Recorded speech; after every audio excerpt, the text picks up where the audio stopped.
Hi, I'm Ann Rieselbach, the League's Program Director, and welcome to tonight's FF Distance Edition presentation hosted by Jason Kelly Johnson and Nataly Gattegno, the principals of the San Francisco-based FUTUREFORMS. The FF series is an online reinvention of the League's in-person First Friday receptions, tours, and project reviews. Like First Fridays, these programs provide the opportunity to get a sense of the studio culture, to see where and how firms are working, as well as examples of their recent and current work. The online format also expands the scope of these events beyond the office walls, including the chance to virtually visit project sites and also around the office walls, as you'll see tonight.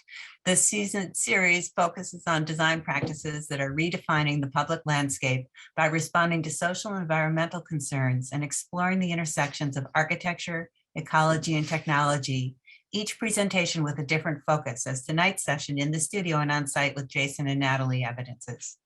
Next month, we'll visit the Florida studio and projects of Studio Roberto Rivera.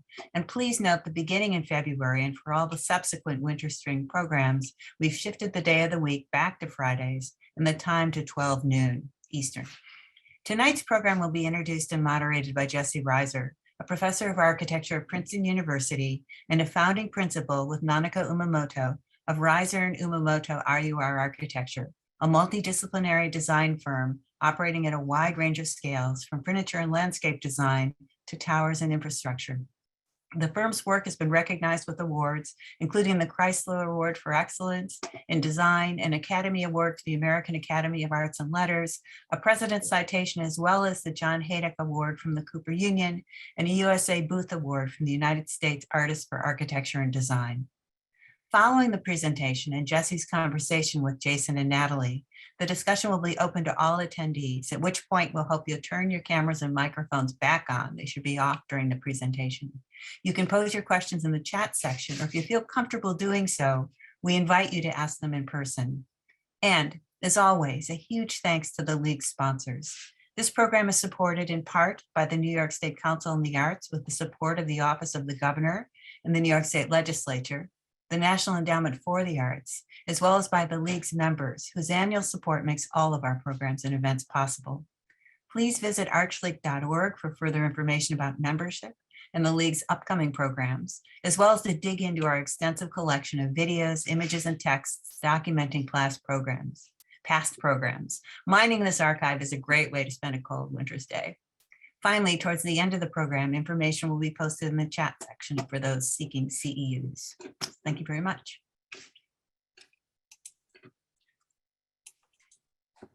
Well, good evening, everyone. It's really thrilling to have the opportunity to speak with Jason and Nataly. And thank you, Anne, for the wonderful introduction. I will be reading my introduction, as I think there's so much material related to Jason and Nataly that I don't want to miss anything. It's a pleasure to be introducing Jason and Nataly to you all, not only because of the rigor of their work, but also since Jason and Nataly were both students during my first semester teaching at Princeton School of Architecture, my God, 20 years ago. So even granted the remote format of this event, it's good to be back, and back with familiar faces from so long ago. Looking back and then to Princeton in the early 2000s, Jason and Nataly belonged to a second and in some ways more mature generation of young designers invested in the architectural potentials of computation. Previously having taught at Columbia in the 90s, I found that most of the students and my own peers, while likewise interested in digital technologies, were really not that skilled. It was really a learning period, and a lot of things had to be shaken out during that decade. And using them because everything was so new. Later, moving on to Princeton, I assumed I was going into enemy territory. At Columbia, Princeton was known as the realm of the thought police. In fact, for my final review, I enlisted the help of outside colleagues for support, including Sylvia Lavin, Ben Van Berkel, Jeffrey Kipnis, and Greg Lynn. Having had Jason in my first studio, I found myself pleasantly surprised to produce the outstanding project in the studio and was recognized by that team of heavyweights. I would later understand that in contrast to the faculty and students at Columbia, Nataly, Jason, and their contemporaries were really much more adept at the actual softwares and programming languages to make them directly useful for architectural design. Whereas other architects of an older generation tended to relegate the technology to two-dimensional screens or image-based media, Nataly and Jason's were the first, I think, to integrate computation with structure, lighting, and other constraints so that the end result was indissoluble into distinct elements. Having caught up with Nataly and Jason, I would really credit this to their working method and what I already characterize as a generational interest and set of skills. As the founding partners of the San Francisco-based office FUTUREFORMS, they not only hold a deep understanding of interactive multimedia in relation to architecture, but also enjoy solving the technical challenges that come from their synthesis during design and display and in an exposed public setting. I hold little doubt that their work's sense of play is reciprocal with the joy experienced while designing it. I would only mention again that this comes from a wellspring of skill and experience.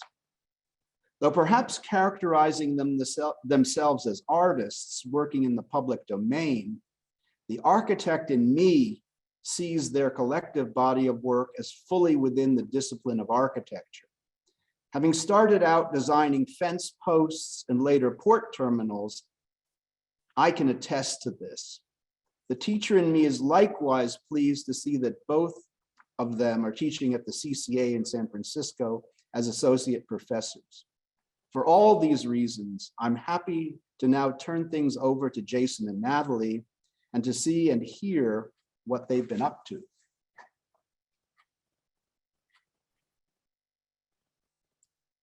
Thank you, Jesse. What a generous and thoughtful introduction. That's very moving, and that's part of one of the things that we wanted to kick off with here is thank Jesse for the guidance and inspiration. The intersections that we had with Jesse, it is 20 years ago, were incredibly meaningful and impactful. We also would love to thank Anne and Rafi and the Architecture League for their continued support in keeping the conversations that we are all kind of having current and contemporary. I'm gonna also by sharing a screen, hopefully introduce Jason and myself in our studio in San Francisco. And we wanted to kick off by thanking a lot of people, thanking Jesse, Anne, Rafi, the League, but also our team, our collaborators, our engineers, the people we work with, our families, who really make this work possible. And we should say that there is a third member of our family scrolled away in the corner there that due to COVID restrictions is at home today and hence is hanging out in the office. So there may be some 3-year-old interruptions along the way. But she's very cute, so. Or so we think sometimes. So one of the one of the super interesting aspects of preparing our presentation today were the prompts that Jesse and Anne asked us to consider the arc of our work. So rather than simply presenting our work, what are certain themes that have persisted? What are certain kind of ideas that we've returned to? What are certain things that have kind of bugged us or kind of areas that we are continuing to kind of chip away and kind of work through? So we've structured our presentation today as a series of what we're calling like mini genealogies or mini kind of themes that run through our work as a way to give you a sense of what we're thinking about and how we've been kind of thinking through things. These genealogies are not necessarily exclusive, so things kind of don't neatly fit in one category or another. Projects move between them, but it's been a way for us to think through our work, explore our areas of interest and kind of places where we tend to dive deep and tend to kind of go into things a little bit more. So we're going to start off with a kind of introduction to this kind of idea of sensation and immersion, something that's kind of circulated and kind of persisted in our work. And that obviously kind of encapsulates some ideas about interaction, participation, activation, engagement. We have a deep interest in the way the things that we build impact their surroundings, and also how those surroundings actually impact the work itself. The way people interact with the projects, the way the projects interact with their context. Phasing, ideas of phasing and transformation are key in this process. And the result is a kind of really ephemeral and kind of emotive kind of set of, a kind of ephemeral, kind of emotive way of understanding the work and the projects.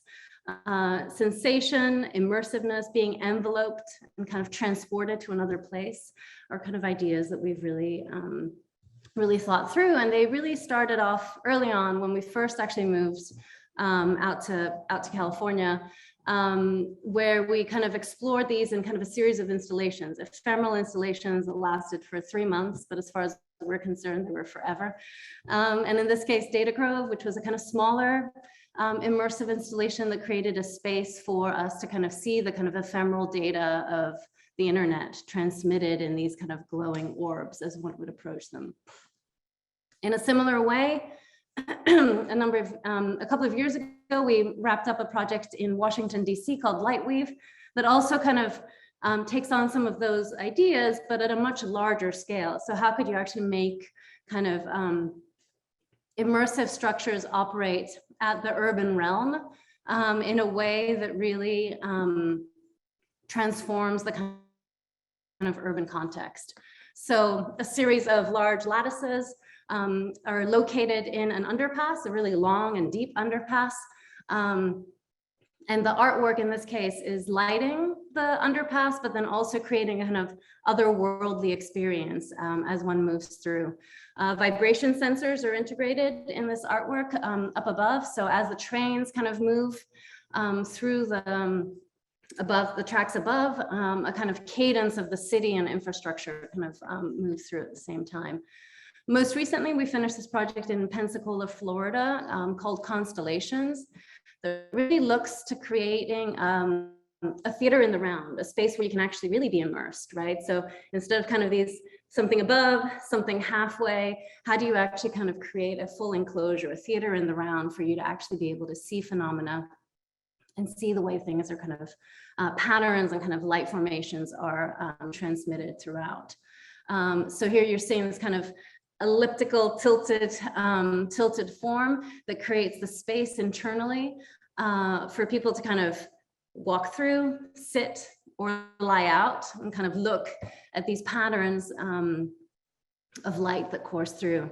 And these patterns are kind of picking up data sets that are of the context.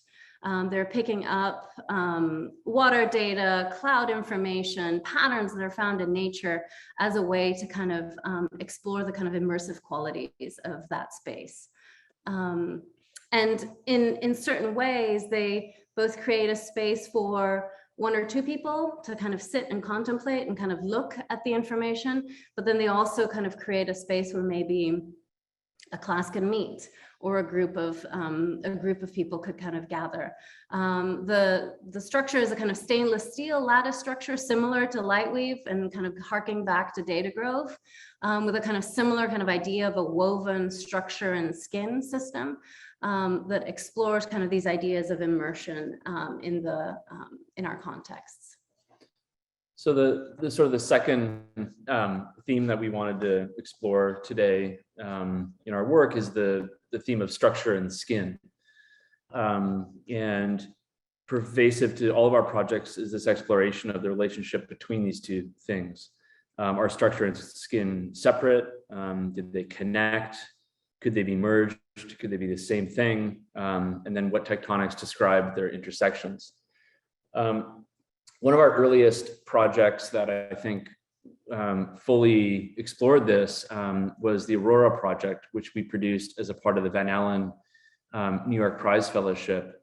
And Aurora was a piece that we, was probably the first piece that we really used parametric modeling software to its sort of fullest, but we also explored the intersection of those ideas with electronic media. And so this is one of the first projects where we were merging that idea with using Arduino microcontrollers, sensor networks, and responsive technologies. And so Aurora is a kind of structural skin with a set of inline stiffeners that basically created this kind of rigid, assembly. This is also the idea was to kind of, in a way, suspend this light-filled skin and structure off of the gallery floor and allow people to begin to sort of get into it, under it, look through it, and have this kind of intimate relationship and kind of understand these relationships. In the foreground here, you can see the X marks the sensor. These are proximity sensors. So as people move closer to it, it would begin to respond to their proximity and their distance from the piece. More recently, a project that we finished about a year ago to today, is Cosmos in Sunnyvale, California. Sorry, this is where the 3-year-old intersects. I apologize for that. Cosmos, in a similar fashion, was really concerned primarily with skin. This is a structure. It has an internal, kind of tube, welded tube structure with a skin that's essentially attached to it. So in this case, structure and skin were really separated. This project, we were excited. We loved all of the effects of light and reflection and the mirrored panels in the synthetic kind of geometries that are created. It's a shade canopy for a campus that sits at the heart of this kind of headquarters and creates this kind of interactive, kind of environment around it. And so there's a lot of things we learned from this, but we, in developing this, it was really upsetting on some level to not be able to have the skin actually hold the piece up. So after we developed this, we started to really push this idea that we could maybe use the skin as a structural element and really kind of begin to kind of merge the two. This brings us to, and you can see there on the far right, on the far left it's this incredible, producing these really exciting shadow patterns, incredible, kind of effects around it. But again, it was this sort of separation. You can see it on the far right where there's a skin and there's a structure and they're not really tied together, which has its own interplay, and it's exciting to see that. But in a project we did after this in Chattanooga, Tennessee, we were able to work with Paul Andres from Andres Engineers, who's a bridge designer and teaches at in Chicago, and he's a really incredible structural engineer, and his partner Dave Campbell, to explore a new kind of structure that where the skin and the structure were basically merged. So this is a small pavilion for the city of Chattanooga for a new pedestrianized mall. It's basically 3 kind of parasols that merge together, but you can see the inline stiffeners. It's basically a kind of tensegrity structure that sits within this. And it's, it's a self-supporting kind of skin with kind of optical effects. And we were able to actually use that cavity to have a light and to really, in a way, make this into a kind of a lantern, a lightweight kind of lantern in the evening. So it's pretty exciting to see the ideas begin to mature and develop in a way that we think is really exciting. Yeah. So we wanted to kind of take a break and walk you through our studio space, walk you through where we kind of do our work. We have a kind of hybrid studio space where we basically have a kind of design, let's say, office and a kind of fabrication kind of maker space. So Jason's gonna jump on a more mobile device and kind of take you through the studio right now, where we're currently working on fabricating and making Weatherscape. This is a sculptural canopy that's going in El Paso, Texas. So I'm going to pass on to Jason. So if Rafi, I'm going to turn my camera off and we can unpin me and.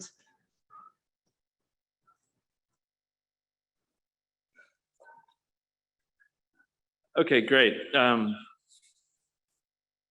Get a little feedback there. Okay, so we'll start the tour out here with some of the models, and we're going to show you a lot of models and a lot of things and the project that we're actually working on. So one thing to note, almost all of the projects that we showed you, we are fabricating and assembling here in our shop in San Francisco. So this is a model of that Weatherscape project. This is on a building.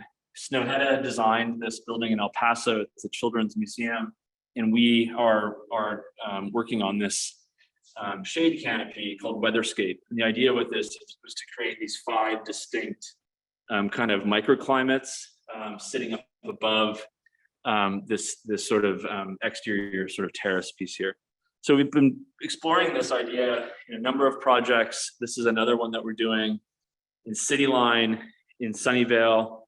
That both of these are actually under fabrication right now. So I'm going to jump over into the studio space. And we are based in Dogpatch, which is a neighborhood just south of the baseball stadium. And sort of show you just quickly out the window here. We really love this neighborhood. We're in an old cannery building. That's actually the San Francisco Bay. This is the old Bethlehem Steel site. So it's pretty exciting. It's called Pier 70. So we're sort of immersed in this industrial space. That's called Irish Hill. There's a lot of development kind of happening here. So that's just out the window. So I'm going to just introduce you to the team that's here.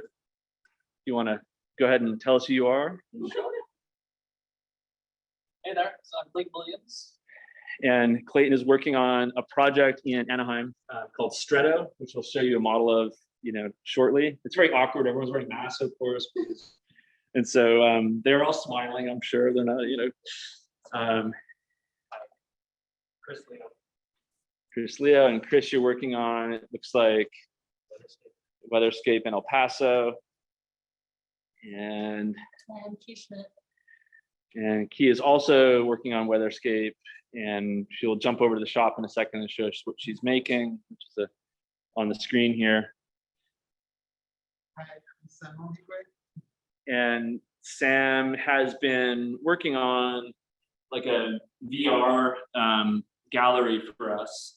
And this is the sort of work in progress of it. And we'll show you a slide of it in a moment. We just put it up on the website. So if you're interested, you can go to the projects portion of our website and you can see some of Sam's work. It's pretty frustrating during COVID. No one wants to do an exhibition. And so we've been dying to exhibit some of these things. And so we thought we'd sort of test it out in a VR environment. And I'll jump over to Brian first, probably. Hi, I'm Brian McKinney. I'm working on a lot of things. Weatherscape and projects in San Francisco. Awesome. And I'm not. awesome. And what are you? Nat's been working on Weatherscape also, and you want to just walk us through? This is the computer model, basically, of the stuff that we'll show you in the shop. So these kind of, this is the furthest part of that project, and these have these sort of light quills on them. So these are these pieces that will be sort of overhead above you. And Brian's got some pretty cool fabrication photographs. We are working with a shop in Stockton, and they are in the midst of fabricating, these pieces right now. So we work with structural fabricators, and then all of the assembly of these pieces will be done, basically here in our shop. And other things that are around here, a lot of we like to build full-scale prototypes. So you'll see a lot of parts that are sort of around. And so, I think what we'll try and show you is some of the things that are being made kind of right now. And let's see, I guess starting here, a lot of what happens, you'll see in our shop, a lot of just peeling and a lot of processing of material. We do all the assembly here. So electronic integrations all happen in this space. These are one of those hex cells that you saw. These are all made out of stainless steel. So we're getting the parts in, we're riveting them here. These guys are stripping all the paper off these things. These are the quills that are being made. And again, these are overhead. So light is, the idea is that they're sort of creating these sort of overhead, kind of light quills. There's a part of this that is a wind-driven piece. So this is the sort of a mock-up, but it's getting close to the final. These are some anodized pieces. So there's a large portion which is sort of wind kind of activated. So this is sort of the assembly space. We have laser cutters in here. We have an electronics room, big laser cutter. Also across the hall, we have another shop, which is where we have the CNC machines and all the dust making stuff is kind of across the way. So that's the shop. We'll show you this in a second. This is just a mock-up of the Orbital pieces. And we'll just jump back in here where we can take our masks off again. We'll shut the door. We're very safe here. You want to pass that to me? And then I'll just show this way. So Nataly and I work back here. Our 3-year-old is back there. We're not going to show you her. And this is just this is called Murmur Wall. And this is a little test piece that we built for a sculpture. These are full-scale kind of mock-up pieces.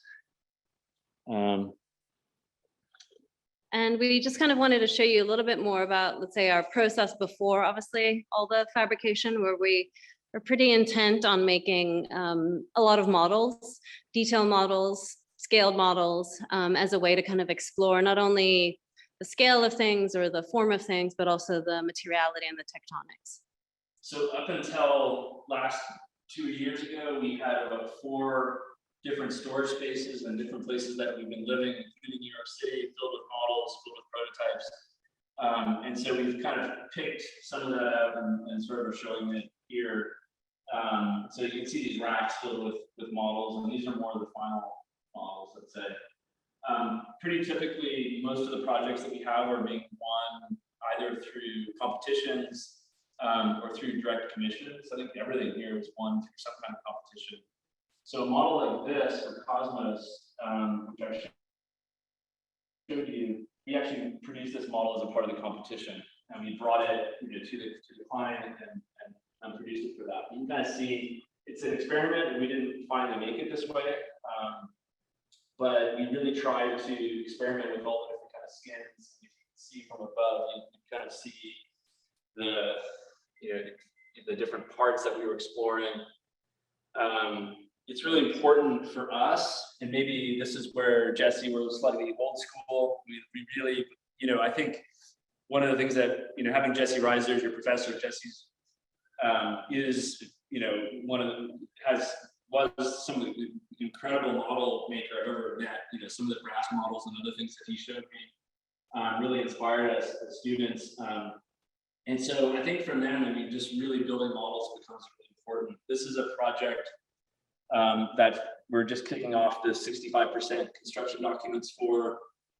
It's in San Jose. It's an outdoor pavilion on St. James Park. And so we're working with CMG Landscape Architecture and Arup, and we're designing this kind of pavilion piece, the centerpiece for this big outdoor kind of concert area. Another model that's here was called Thermospheres. This is a proposal in Athens, Greece, of a structural skin. You can kind of see it here. It's a double skin, a kind of shade canopy, and then a canopy that protected, was kind of creating microclimate. We love this model. We sewed this model, and this is one of the first models we're really trying to explore parametric, kind of logics, in a model. This is a piece called The Theater of Lost Species. This is a sort of a theoretical proposal for a kind of nomadic, robotic, ecological construction that would move across terrains, document species, and we did this for a show and a couple publications. This model is for Stretto in Anaheim, and this is a proposal. We just finished this proposal, just made a submission for it. It's a large scale. It's about 60 feet tall, and you can see again, it's a sort of a structure, double-sided structure.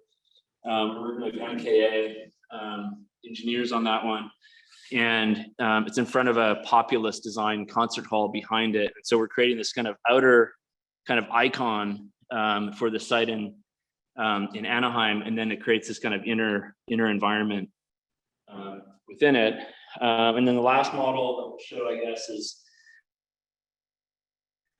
Orbital, which is the project that we've just completed here in San Francisco. We'll get into this one a little bit more detail right now. This was the competition model for the piece. It's a three-legged coiled construction, and we'll talk about it in more detail right now. Rafi, I think what we'll do is we'll jump over to the other computer, if that's okay with you.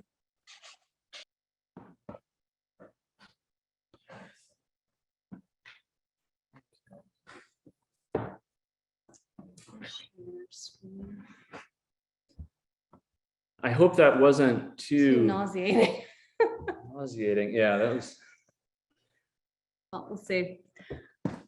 Please tell us. I mean, the last section and the kind of last, hopefully, kind of the last thematic that we wanted to kind of bring to this conversation was this idea of interiority and context. And maybe it's sort of our, as Jesse very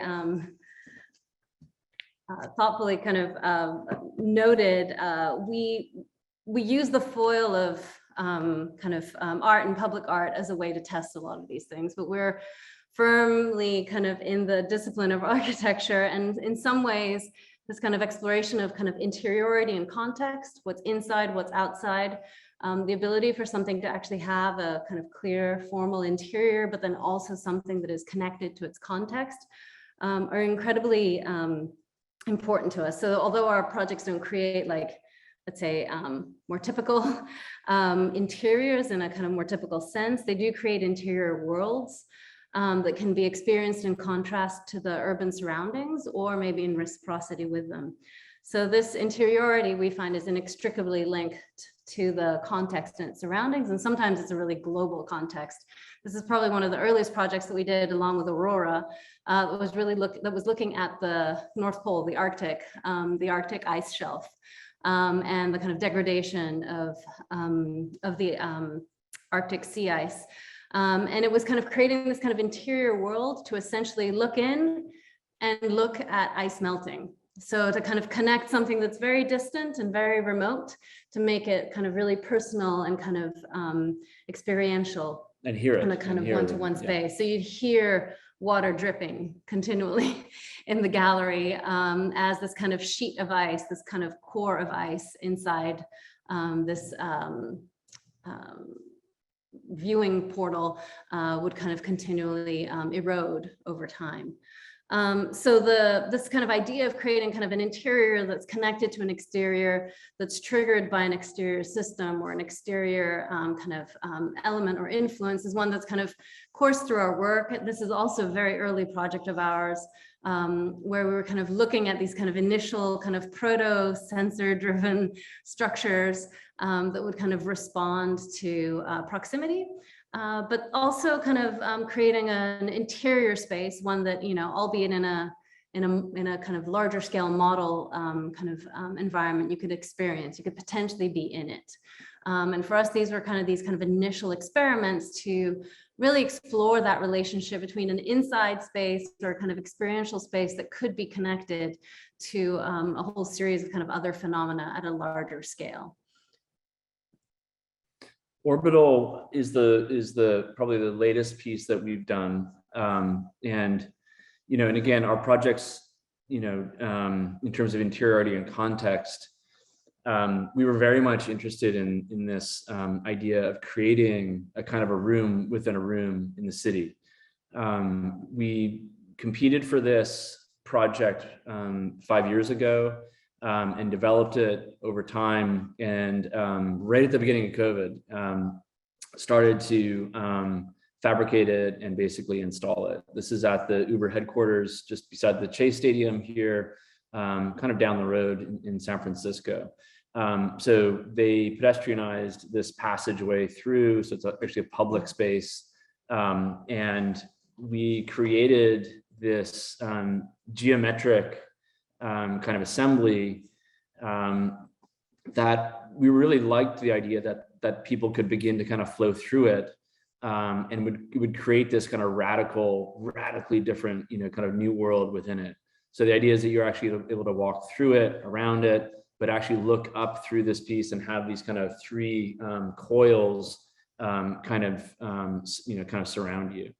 And when you walk through this, there's an oculus up above where all these kind of geometries kind of come together. It wraps around you, and these colored anodized aluminum fins kind of begin to kind of surround you and kind of encapsulate you, twist around you. A lot of our projects, as I mentioned, we get through sort of competitions or mini competitions, and this is just we decided we would go deeper into this single project to give you a sense of what we produce to actually get these projects. It's a combination of conceptual thinking, technical thinking, proving to a client that we can produce it. And so this is a sort of a typical set. And again, this really starts to talk about this interiority notion. We really like this idea of this kind of radical differences between things. So on the inside, you have this kind of colorful, smooth scaled, kind of immersive environment. On the outside, you have this spiky, kind of protective armadillo, kind of like spiky piece, and the kind of contrast in a single assembly was exciting for us. As I said, we proposed this, and then pretty rapidly had to figure out how to build it. We worked in-house. We're going to play a small video here, which I will talk over. We worked with Arup engineers and Olsen Steel on the superstructure for this. And then in our shop, we produced all of the kind of the stainless steel faceted skins, and the colored anodized kind of shingle system was actually fabricated by Neil Fay down in Santa Barbara, and then brought back to our studio and assembled and installed on site. So these are just some images of the team. Most of these folks you just met sitting over here and working in the shop, installing the piece, trying to be as precise as possible. Those are some welders over at Olsen on the superstructure. Seaport Stainless was a partner that we have, laser cutting the stainless pieces. These are the erectors. Olsen Steel erected the piece, and you can see this is a structural skin. The domes on Orbital are actually are true arch, true domes, self-supporting structures. So this is actually a kind of a combination of things. This is the view from above down into that oculus, and this is the sort of view from below. And this is a kind of a drone shot that kind of pulls you up the three legs. But from the exterior, it does have this kind of almost fortified kind of look, and then from the interior, it provides this kind of other pink, purple, and kind of shimmering environment, which was kind of important to us as a way to kind of capture that idea. And these are just some of the drawings that we've produced. Bottom right is some of Arab's work. And then these are just sort of examples of some of the sheets and things that we get into. All of these drawings, all of these are obviously, these are like shop drawings, but we're also producing the assembly and the installation for these. So these are our own internal studio drawings.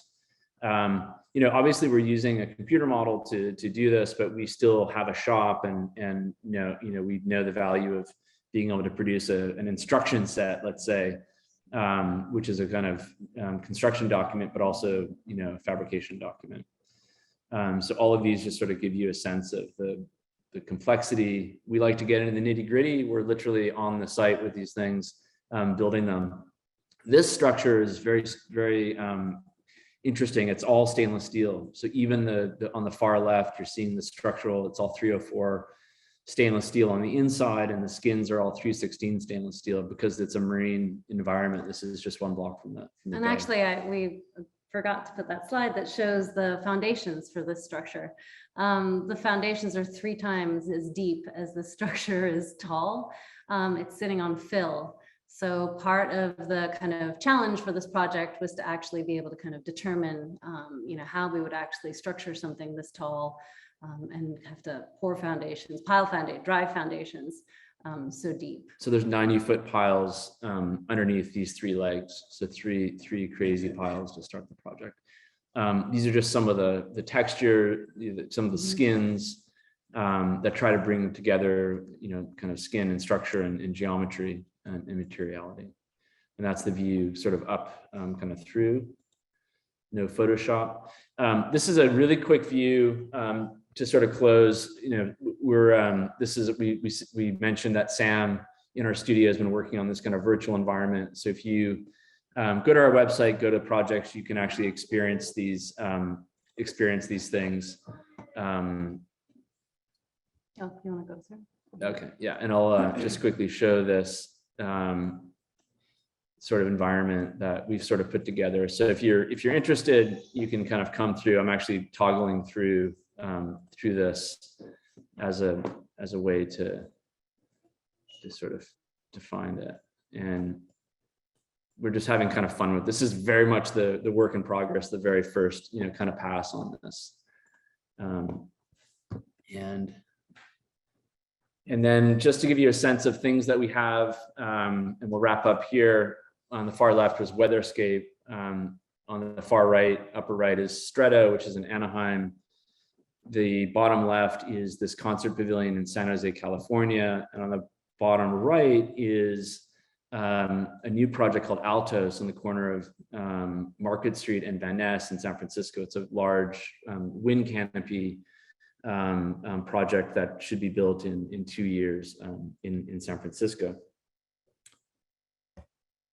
I think that is our last slide. But hopefully, we've given you guys a sense of some of the thoughts and some of the ideas that drive some of the work, and also kind of giving you a sense of also how we work, maybe in a more informal way. We would love to hear questions. We would love to be able to kind of join in a conversation. We'll pass on to Jesse for a little bit, and then he will conclude us. Okay. Well, that was really a treat. I'm really, had the chance to kind of peer into your working process and the amazing kind of integration that you guys are able to achieve, across structure, skin. Jesse, I don't think we can hear you. Oh, really? Oh.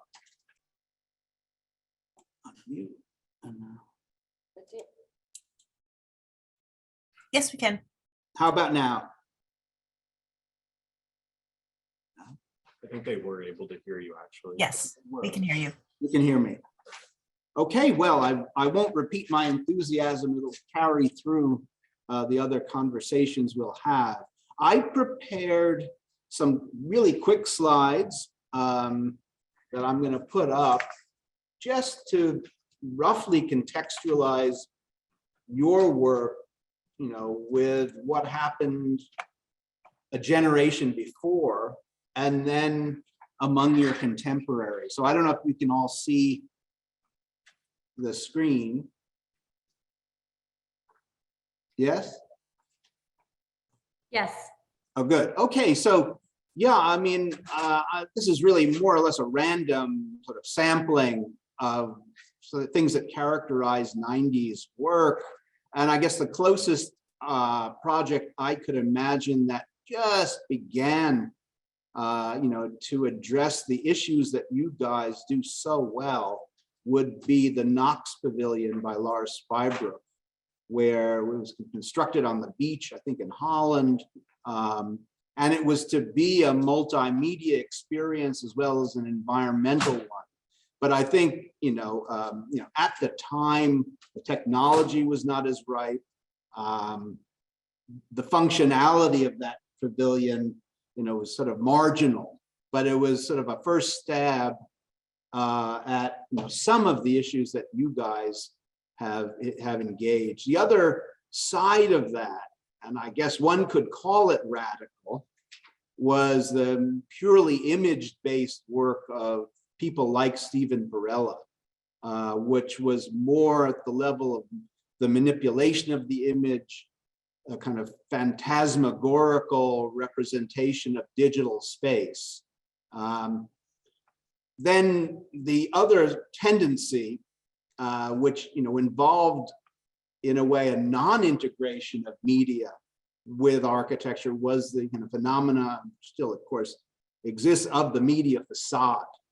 And of course, for the architect, the drawback is that the content of the media is more or less independent of the building, which more or less acts like a screen or a substrate for media material that can change. So it can never really be so intimately tied with the architecture. It becomes then a very fine and useful kind of platform for advertising, less so for the architecture that's behind it. So, you know, that more or less kind of sketches out perhaps what was going on in terms of the issues that you guys are, you know, grappling with and have extended. There on the lower in the 2000s, first the Wave Garden by Yusuke Obuchi, who I believe was a classmate of yours, and you know, it was really among the first experiments, sort of concurrent with what you guys were doing, which attempted to, you know, look at the issue of kind of structure, tectonics, environment in a more dynamic way.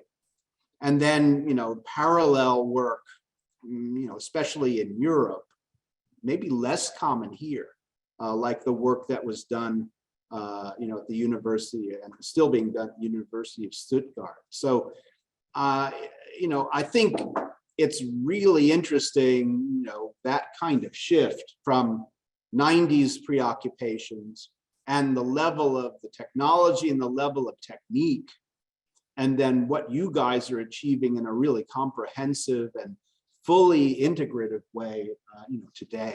So, yeah, what's my next?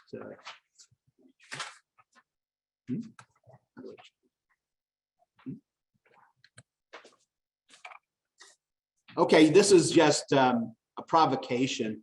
The top image is from one of our books, but basically the argument is that it really didn't matter what the program, the site, or the scale was about, that there was a consistency in the type of investigation here, mainly concerned with structure. So we, you know, the jobs we had were small, or maybe larger landscape jobs with smaller architectural elements. So started with things as simple as fence posts, but there was always a kind of relentless interest marching up across scales until finally we used the same structural principles and experiments with cantilevers for our Yokohama Port Terminal competition.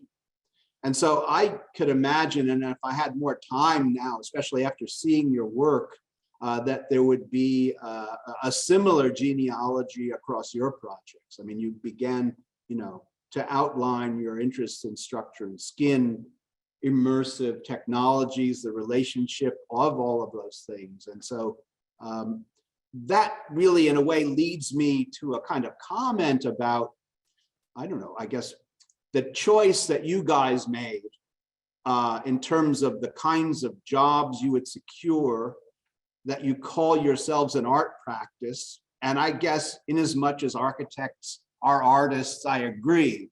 But I think there's still something solidly part of the discipline in your work. And I guess one of the things that might characterize, I don't know, the difference by and large between the architectural project and the artistic one is that I see in any of your projects a kind of vector out of that particular project and a whole series of ways of dealing with, say, structure and skin, or the integration of technologies, or even the formal motives that you use that could be as well upscaled into much larger, kind of typical building projects.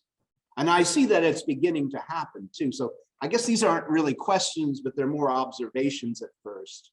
But it would be really interesting, I think, for me and for, I guess, the audience as well, to kind of hear your perspective on this and whether you think you're engaged, I don't know, in a so-called spatial practice or an alternative practice, or would you just call it an architectural practice? I think one of the things that we have tried to do is resist being classified, for better or worse. And it's been really interesting because we've had architects say, "Oh, that's not architecture, that's art."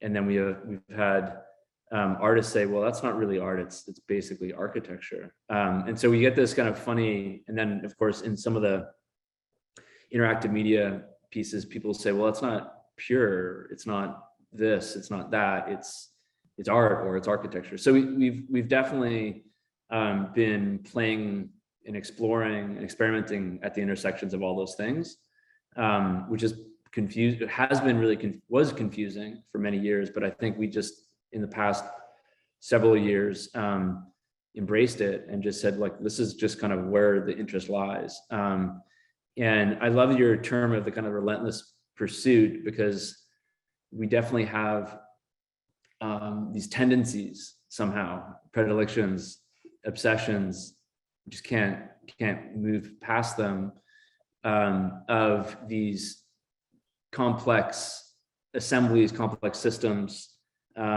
structural tectonics, and then trying to find, we kept using this idea, this word synthetic, where it's structure, it's skin, but it's energized with some other media, sensors, electronics, this kind of thing.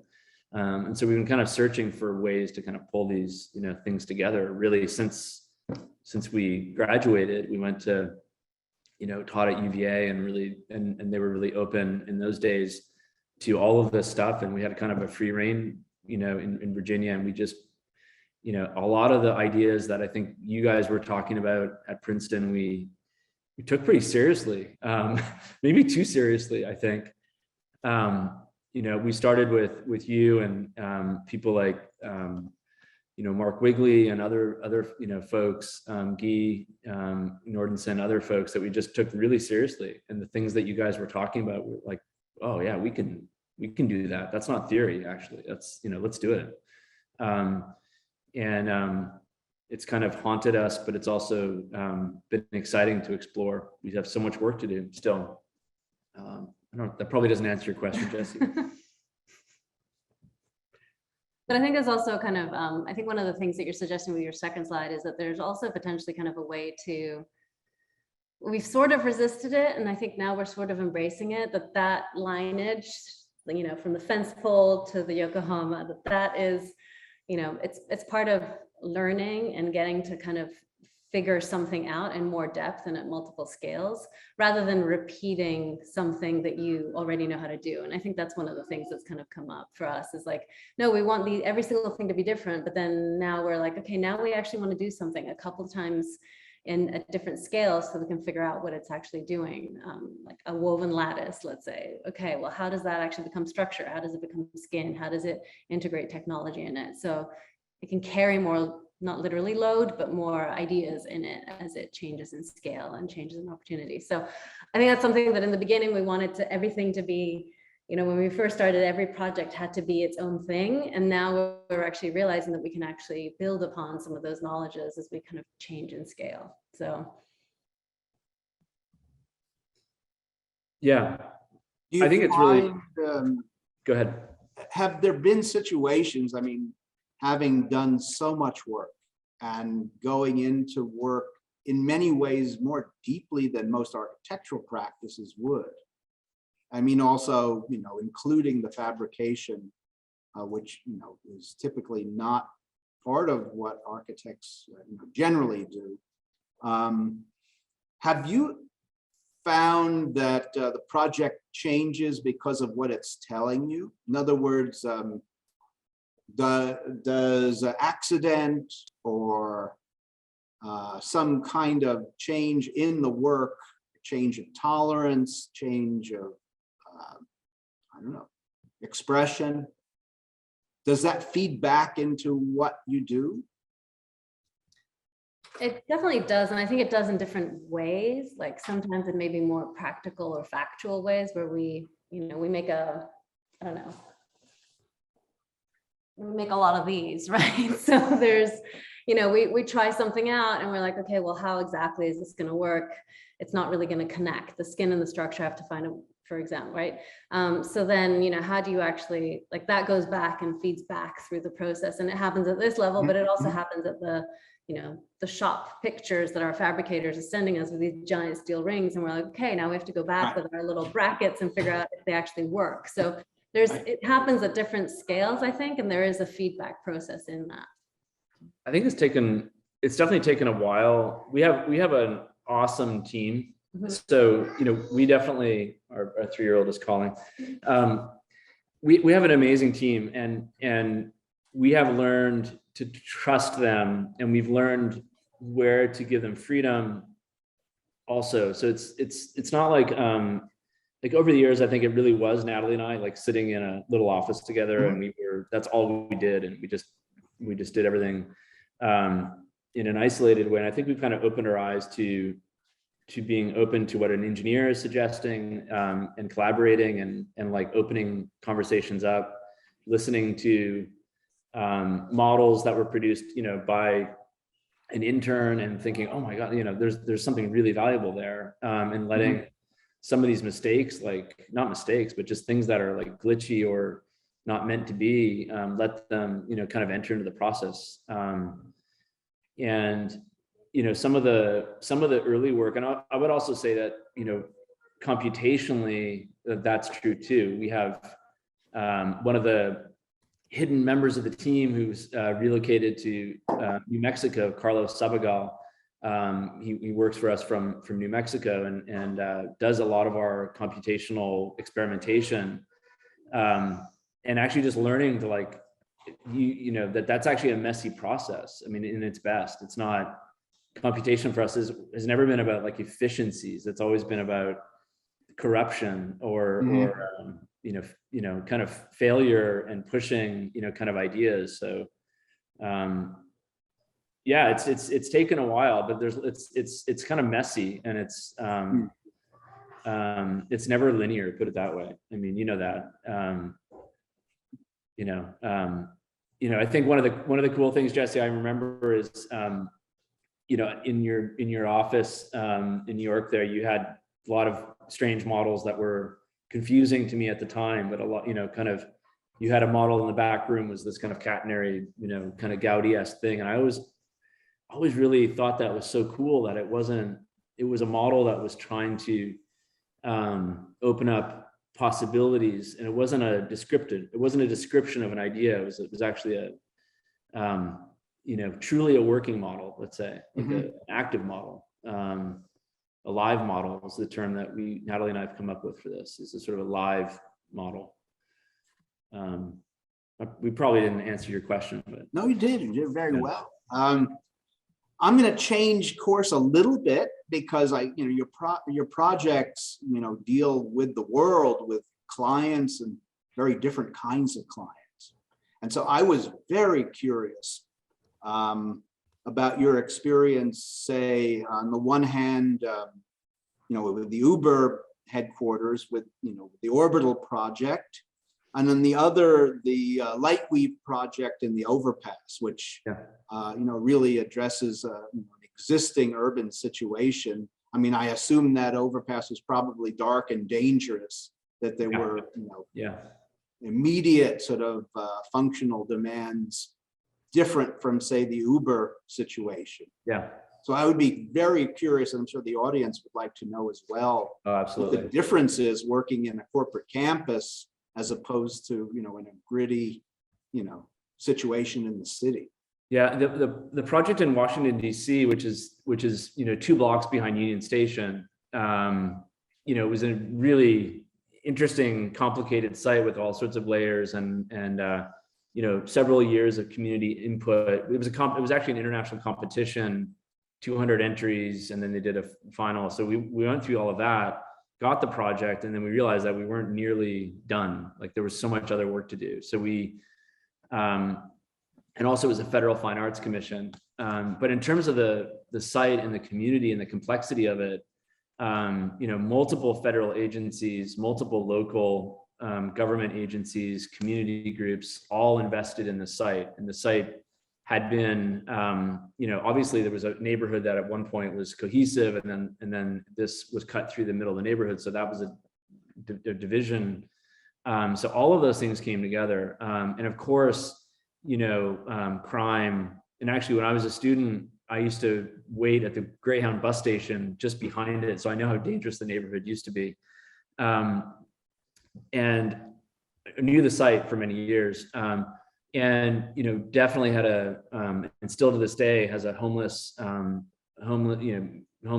issues and all sorts of things happening there.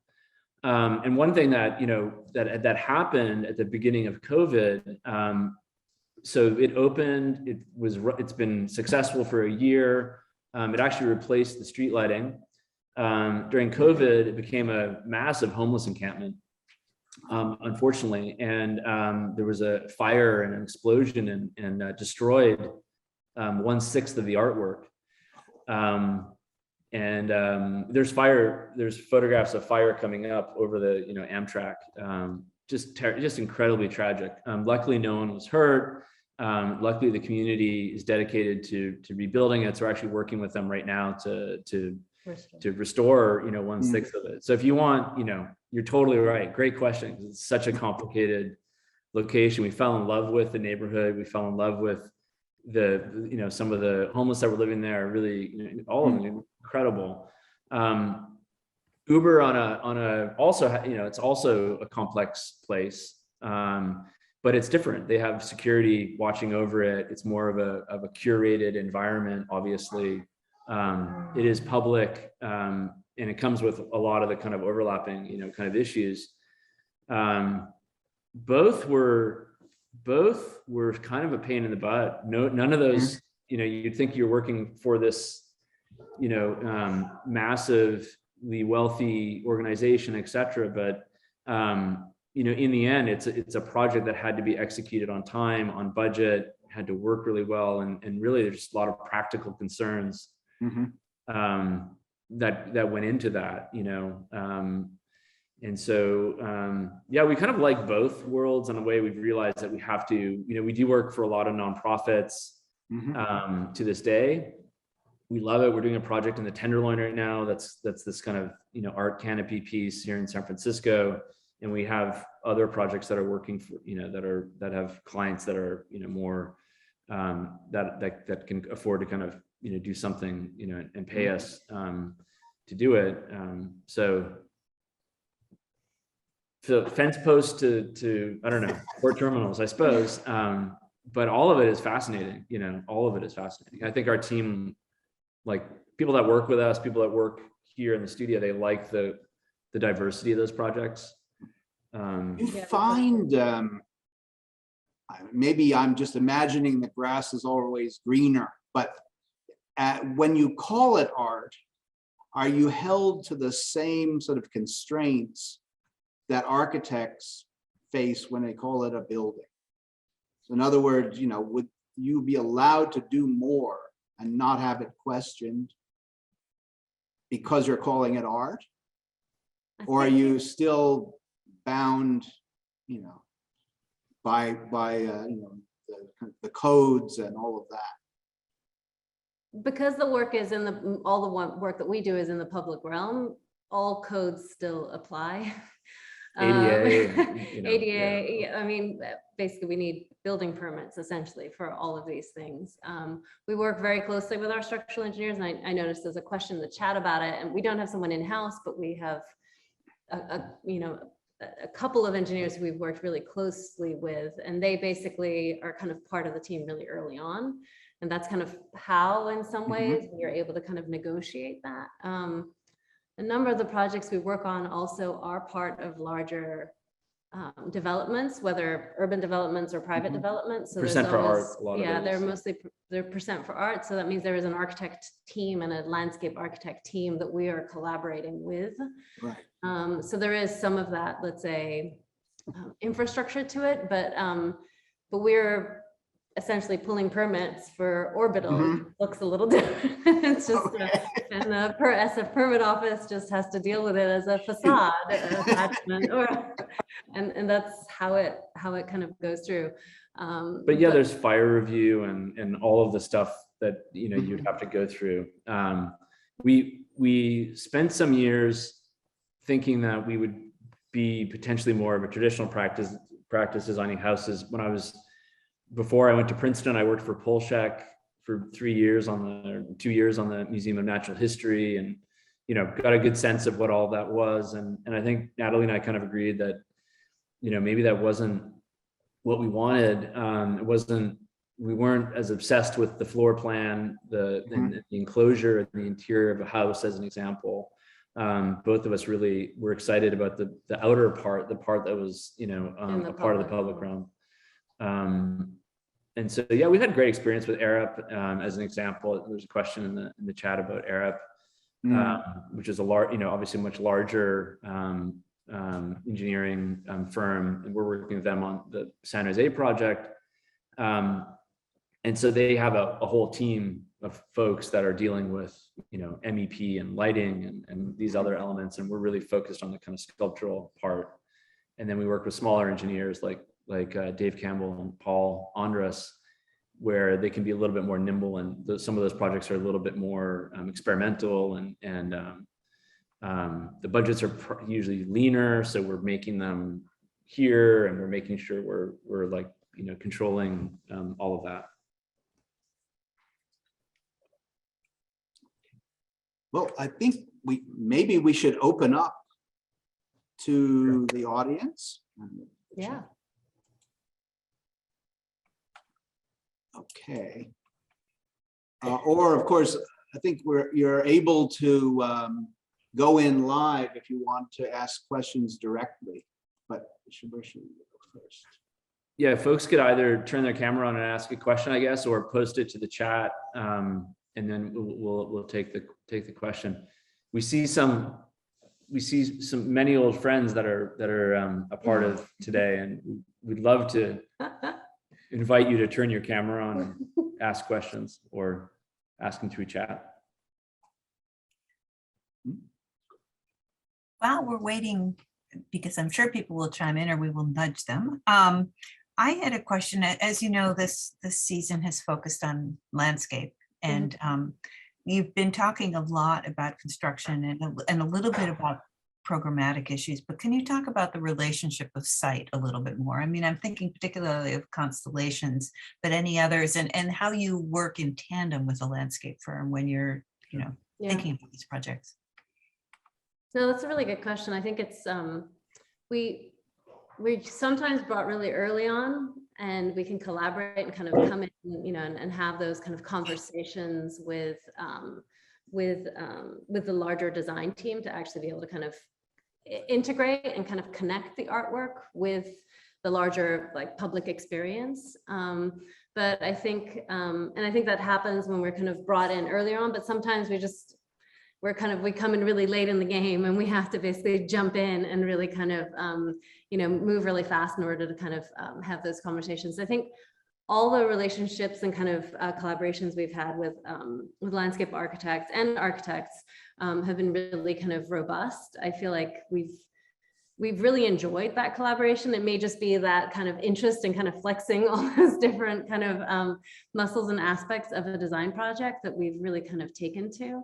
I think, as hopefully came across in the presentation, our interest in site is deep. We really want our work to be integrated in a context, experienced in a way that isn't necessarily always prescribed. If you lie underneath constellations and look up at it, or you look at it from a distance, that's not something that we want to take control of, but we really want, let's say, constellations in this case to exist in the landscape as kind of part of it. But that it can also stand on its own, because that's one of the things that, as an art piece, it's got to have that kind of iconic kind of nature to it, which we're asked to deliver. So it's kind of caught between wanting to be different, but then also needing to be integrated. And I think that's kind of where we find our work lying right now. Yeah, I mean, I think we probably the project that I'm thinking of is the San Jose Levitt Pavilion project that we're working on with CMG landscape architects, and we entered it was an international competition that we basically entered with them, collaborated with them, won the competition. We've been working on it for, gosh, I think 7 years now. Yeah. But we kind of both came up with this idea of an urban stage. And this is a place where the landscape and the kind of shade canopy enclosure come together, and it, really to make this urban stage work, in a way we had to develop this really robust kind of structural tectonic that floats above the stage, creates this kind of luminous spatial, kind of enclosure. And it has some really subtle terracing that's going to happen, and really is going to create a kind of place in the middle of this park. So yeah, we really love that. We love when landscape and architecture, I think, and art, let's say, kind of merge and are kind of pursued in a parallel fashion. It's super exciting for us. And there's not a lot of people that, not a lot of projects that you see that happen. Not enough, let's say. But when it does, it's pretty extraordinary. It looks like there may be some questions in the chat, or people are I trying think- on. Yeah. I think Tucker Viemeister has a question about scale. Tucker, do you want to turn on your mic? Or Yeah. put it in chat? So can you hear me? Yes. I'm an industrial designer, so your things look really big to me. But for an architect, aren't they kind of small? It seems like all your things are the same kind of scale. Are you interested in making anything bigger? Go for it. Yeah, definitely. That's a great question. We talk about this a lot. We have made we've worked with some clients on some really large proposals for some pavilions and other things that just haven't been built yet. I think probably the largest one is the piece in Anaheim right now, which is something like 60 feet tall and 100 feet wide or something. That's actually quite a large enclosure. We're working with Zahner on it, and it'll be the largest thing that we've probably done to date. I think it's for us, Jesse frames it, I think, really well in a way, like from the fence post to the large, piece. And we're trying to find ways to like does this make sense? Work responsibly at that scale. If you're an industrial designer, you probably know, like you sort of are really facile at things maybe that are, in your hand, or things that you can sit in, or, there's a certain scale to that familiarity with that. And then there's certain people that we've met that are like, oh yeah, like Jesse designed this Taipei project in Taipei, this concert hall. I mean, it's extraordinary. And I'm in awe of someone that can go from a model scale on a desk to something that's like, operating at an urban scale that, has all of these kind of nested details. And I think, it's nerve-wracking, but we're not saying that we won't do that scale. I'm saying that we're trying to do it responsibly and find the tools to do it. Yeah, we're trying to find the way to do that, like to actually be able to kind of.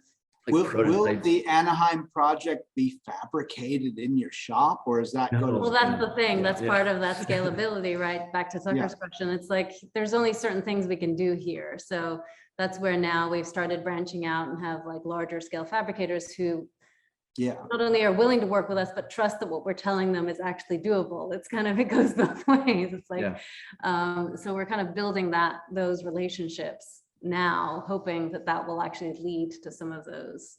And do you find, I mean, our experience in Taipei was one thing, but early on, or fairly early on, 10 years ago, I guess there was more or less a myth about the kind of fluid movement from the drafting, no longer table, but the computer in the architect's office to the fabricator on site. Yeah. I'm wondering how smooth it is now. I mean, you find the kind of, workflow and the connection to the fabricators, to Zahner and that project, an easy thing, or is it still full of glitches? It's probably more fluid. We're obsessive, and we've surprised a lot of fabricators. And surprised a lot of engineers that we're obsessive. We really do ask our team to model everything. We don't hand off stuff and expect others to do it. We like to see kind of everything. For better or worse, it's not financially very responsible, or not, we struggle with that as a decision. But we really get into the nitty-gritty. We love being able to control that process. And so there's certain projects that we're working on now that are mostly being fabricated by others because they are of a certain scale. And it's not fluid at all, for sure. It's more fluid when we can kind of walk through the shop and say, hey, that's not right, or let's do it this way. But when the shop is, 3 hours away or something, you lose that. And so you might get an update every week, and it's much easier for things to go sort of sideways. Trying to work with folks like Zahner, who has a really deep kind of expertise in material sciences. They're not just laser cutting and folding stuff. They're actually really deeply invested in making sure the projects last a long time. That's been really exciting for us. Like, I think our entire studio has learned a lot from the Zahner sort of design assist model that we've been working with them on. And so we're almost like almost feel like we're in school sometimes with these folks, and we're learning a lot, especially about materials. I think there's so much, so much to learn, in terms of materials and strength of materials, lightness of materials, this kind of thing. Strength to weight ratio. I remember that was a term, Jesse, you introduced me to a long time ago, and I probably didn't understand it. I probably nodded at the time, but I'm obsessed with it, sort of now, right? Yeah. It's great to see the work. It's great to see you both. I'm struck by the complexity of the work and how it almost takes on a kind of an organic quality, right? Kind of made from plants, but not made from plants, right? So to your point about materials, what are the materials that you really hate working with? And are there particular materials that you haven't worked with that you would love to kind of explore, and for what reason? Yeah, no, I think that's a great question. I would say that a lot of our clients, and again, this might be another art question. The expectation from some of our clients, when you ask them how long does this thing need to last, and a lot of them will say, well, I don't want to have to rent. I don't want to touch this in my lifetime or in 100 years. This thing should be absolutely, maintenance free for as long as possible, right? And so you get that, and then the stress of that. And so a lot of the work recently has been made out of materials like stainless steel, and even the entire structure is stainless steel, which is insane. But they wanted that. They didn't want no rust. They wanted to last 1,000 years. I think that's also where art comes into maybe wanting the grass to be greener, because the longevity, when you're thinking of it as a public art piece or an art piece, it's forever, right? It's like your Van Gogh on your wall, like it's kind of supposed to be forever in that sense. So there's a bit of a different relationship to, how a building is maintained versus how a public art piece is maintained, which we started figuring out pretty early on, that there was kind of different ways of kind of thinking through that. So I think that's kind of why, in some ways, the extreme durability of the materials is sort of, on the one hand, what's expected, but I do think that we've been having conversations about, like, okay, how do we explore other materials, maybe other materials that are not as, I don't want to say robust in terms of their performance, but maybe in terms of their kind of presence in the landscape. We've been talking to American Canyon, Bill Chrysler. Yeah. Sorry, I'm just blanking. In terms of kind of working with other much lighter kind of carbon reinforced materials, kind of other ways of actually kind of taking on some of going back to the structure skin thing, right? How could we really kind of take on a kind of structural system that could also be skin, but also rethink a little bit the tectonics that we've sort of gotten in down this path right now. And I think in some ways that's something we would love to find the opportunity and have a project to be able to kind of explore that next. Yeah, and I think metals are fascinating, on many levels, and then thinking about related things. Obsessed with sort of crystalline, structures. So I think extensions into things like glass and other synthetics, which is a class that kind of opens up all sorts of options. Is a thing. Obviously, the obsession with transparency and with lightness leads us to some of those things. We've done some work with ceramics and 3D printing clay and these kinds of things, and that's also really exciting. But we also recently worked on a project where it was stipulated that the artwork had to be bulletproof and bat-proof. So there's kind of other dimensions to some of the things that we had to kind of put into play that were totally out of our control. So. And that project is still sitting on a train platform in New York. Hopefully it'll become real. We finished it 3 years ago and it wasn't installed, but it's great to see you, Paul. Great question. There's a question by Keen Okiba. I don't know if they want to ask directly, or I can read their question. And it says, as a landscape architect, my goal is to advocate for artistry in the beginning of a project, to see the embed of art, architecture, and site. When it's done well, this relationship does a brilliant job of storytelling, but it's a massive challenge to tell a story well. When you're brought in late, what are the prerequisites that you need to be successful with this in mind? What makes a collaboration easier? Okay. Well, I was just sort of a simple answer is bringing people together at the very beginning of these projects, for me, is the key. We have a lot of projects that we are brought in midstream, let's say, in the conversation. where the art is still conceived of as this sort of thing on a pedestal.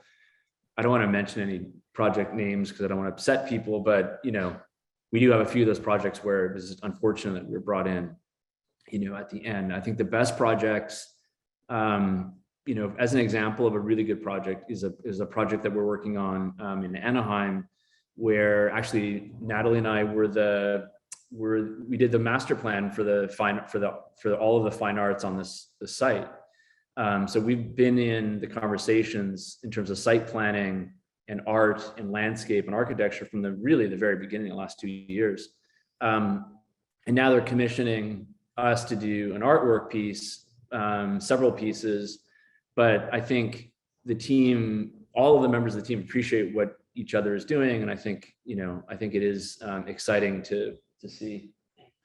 Oh. So, you want to say it?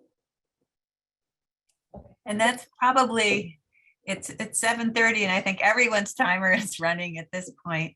I want to thank everyone for coming. I want to thank Jesse and Jason and Nataly for this totally fascinating program, and to encourage all of you to join us next month on Friday, February 4th at noon, where we'll be on the east coast of Florida with Roberto Rivera in the sunshine and looking at installations and landscaping. So thank you very much. Thanks, everyone. Thank you. Thanks, Anne.